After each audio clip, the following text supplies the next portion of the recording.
Hai semua, kembali lagi dengan saya Ken dari LabIn. Kali ini saya akan membawakan video singkat atau update singkat terkait event dari Apple yang baru saja dilakukan beberapa hari yang lalu. Sebelum saya lanjut, pastikan kalian subscribe dan klik tombol lonceng supaya tidak ketinggalan video update selanjutnya dari tim LabIn. Yuk kita simak bareng. Yang pertama adalah Vision Pro. Jadi ini adalah jawaban dari Apple untuk gadget atau tools terkait AR dan VR yang mereka belum punya. Dan kali ini mereka luncurkan dan Apple mengklaim mereka memasukkan 5.000 paten ke dalam satu gadget ini. Dan menurut saya pribadi, gadget ini sangat canggih dan keren banget, revolusioner banget. Dan satu yang menurut saya sangat menakjubkan yaitu bagaimana si pemakai berinteraksi dengan dunia virtual reality. Bukan menggunakan controller seperti perangkat-perangkat yang lain, tapi ini menggunakan pergerakan mata, menggunakan gerakan jari untuk contohnya memperbesar layar, mengetik di dalam virtual reality, atau berinteraksi untuk membuka sebuah aplikasi hanya dengan gerakan mata sang pemakai. Itu satu yang menurut saya keren banget. Berikutnya yang sangat menakjubkan, si gadget ini itu tuh memiliki kemampuan untuk mendeteksi apabila ada orang di sekitar dan di-combine oleh gadget ini untuk menjadi satu kesatuan dengan virtual reality. Nah, seluruh teknologi tersebut dibanderol sama Apple seharga 3.499 US dollar dan akan available di awal tahun depan. Nah, yang berikutnya adalah MacBook Air 15 inci. Jadi, seperti yang kalian ketahui, sudah banyak banget yang bilang bahwa Apple akan mengeluarkan produk ini di tahun 2023. Dan seperti yang kalian ketahui, ya Apple benar-benar meluncurkannya, membuat sebuah produk baru, MacBook Air, yang mereka klaim merupakan laptop atau device paling laris sedunia. Mereka keluarkan sekarang dengan ukuran yang lebih besar, desain yang sama, tidak ada perubahan yang cukup signifikan, hanya saja mungkin Apple memberikan 6 buah speaker di dalam MacBook Air 15 inci, di mana di MacBook Air sebelumnya atau versi yang lebih kecil, itu hanya memiliki 4 buah speaker. Apple membandrol MacBook Air 15 inci ini dengan harga 1.299, dan yang cukup mengagetkan, MacBook Air versi lebih kecil 13 inci mereka diskon sebesar $100. Jadi yang berikutnya adalah Mac Studio, di mana Apple memberikan opsi tambahan untuk kita memilih M2 Max dan juga M2 Ultra sebagai prosesor dari kotak kecil komputer dari Apple ini. Dan Apple mengklaim untuk M2 Ultra, kita bisa mengutilize memori hingga 192 GB. Dari segi fisik, dari segi tampilan tidak ada perubahan, di mana harga dari produk ini dibanderol oleh Apple mulai dari 1.999 US dollar. Berikutnya adalah Mac Pro, di mana Apple langsung menanamkan M2 chip Ultranya ke dalam gadget yang satu ini. Dengan M2 Ultra ini, memori yang bisa diutilize adalah sampai 192 GB.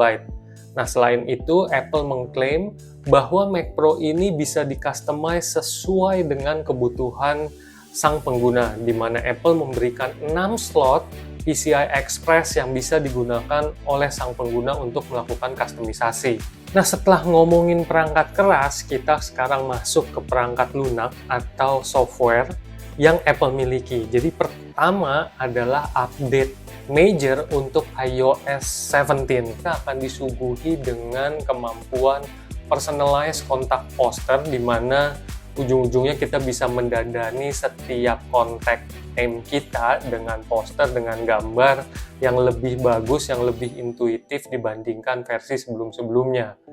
Kemudian yang berikutnya ada kemampuan yang sangat menarik, yaitu live voicemail. Jadi dengan live voicemail ini kita tuh bisa melihat live transcript. Nah, berikutnya di bagian FaceTime.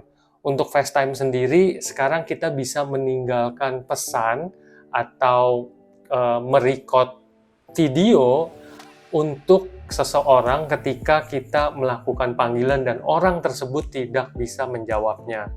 Nah, berikutnya pada bagian messages, fitur search di bagian messages ini diimprove sama Apple supaya bisa memberikan result yang lebih baik dibandingkan versi sebelumnya. Kemudian juga ada catch up function, lalu ada reply function yang secara experience berubah. Nah, yang berikutnya adalah stiker, di mana kita bisa membuat stiker dari live foto atau gambar bergerak yang dihasilkan oleh iPhone. Hasil stikernya seperti apa? Stikernya tentu saja bergerak seperti GIF. Nah, lanjut, ini akan ada yang namanya name drop. Bukan lagi airdrop, tapi name drop, di mana kita bisa bertukar kontak atau sharing kontak hanya dengan mendekatkan gadget yang kita miliki. Lanjut ke new experiences di iOS 17, yaitu yang pertama journal. Ini fungsinya untuk ngetik-ngetik, untuk writing di iPhone, di iPad. Kemudian ada juga aplikasi atau fitur yang namanya standby capability. Fungsinya apa? Fungsinya itu membuat iPhone kita ketika sedang diletakkan dalam sleep mode, dia bisa menjadi sebuah display untuk menampilkan sebuah jam, menampilkan foto, atau menampilkan widget-widget yang kita inginkan.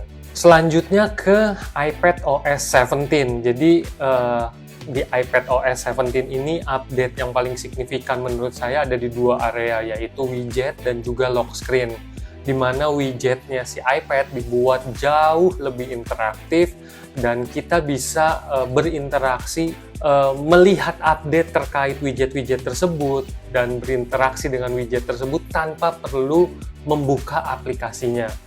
Kemudian untuk lock screen sendiri, Apple membuat more personalization, lebih personal dengan memberikan fitur wallpaper design, memberikan screensaver design, dan customization yang bisa dilakukan oleh kita, termasuk membuat digital photo frame.